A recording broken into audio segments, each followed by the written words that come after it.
Okay, good morning ulit mga paps. Ngayon po, tuturo po namin kung paano po i-install po yung ating shroud para sa 16mm barrel. Ito po yung mga parts niya para po sa kalinawan ng lahat.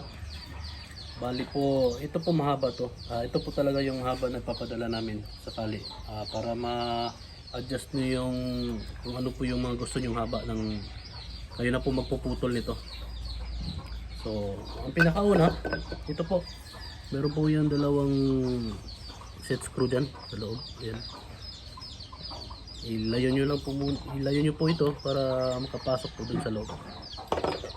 Ito po ang paglagay nyan. Pasok natin dyan. Hanggang sa dulo. Ayan, dyan. Tapos, lalak po natin yun para lumubog yung set screw nya. Ayan po. Yan. Ngayon, pag naipasok nyo na po yung yung pangunang bushing nya, yung pangalawa po, ito. Ganun po diyan, may dalawa po yung set screw. Angat nyo lang po ito para hindi po sumabit yung sa ilalim na nya. Ayan. Tapos, ito po sa dulo niyan, meron po yung may po yan, may end po yan na hindi siya lalagpas. Kumbaga, ito po, end po yan may lock po siya, hindi siya po tutuloy sa loob kasi hanggang dyan lang yung niya para sa 16mm na barrel. Yan po yun. Tapos ngayon po, kung may threaded na po yung mga barrel nyo, wala din po problema kasi papasok din po yan kung may thread siya.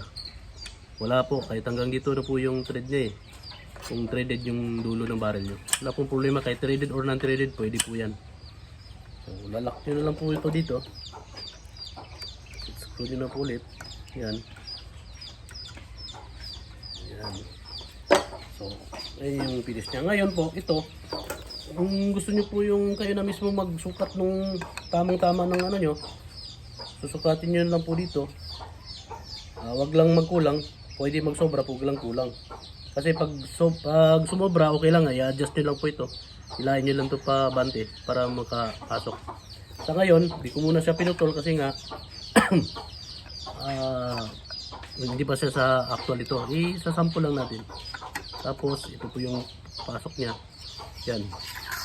Yan, salpak na po yan agad. Tapos sa dulo. Ayun, tapos na po. Tapos, yan yung magiging itsura niya. Tapos yung niya, yung sa dulo niya, yung lock niya. Ito po yung lock nun sa dulo Sa dulo ng barrel niya. Ay yung shroud. Ito po. Pag naikat niyo na po yun dito, naikat niyo na po diyan. So magiging dito po. Pinakadulo niya, dito po ikakat nyo. Dito. Yan, dito. So, ito na po yung magiging lock niya. Ganyan. Yan po yung ganyan po. So, yan. Pakadali lang pong gawin. Ngayon po, yung mga disalpak na mga silencer, pwede nyo na po yung paggawa na lang siguro ng paggawa nyo na lang po ng threaded yung silencer nyo. Katulad dito, disalpak lang ito silencer, wala, disalpak yan. So, pwede nyo na lang paggawa nyo ng adapter dito para sa threaded na may papasok nyo sa dulo. So, ayan po. Pag may katanungan po kayo, PM lang po kayo. Salamat.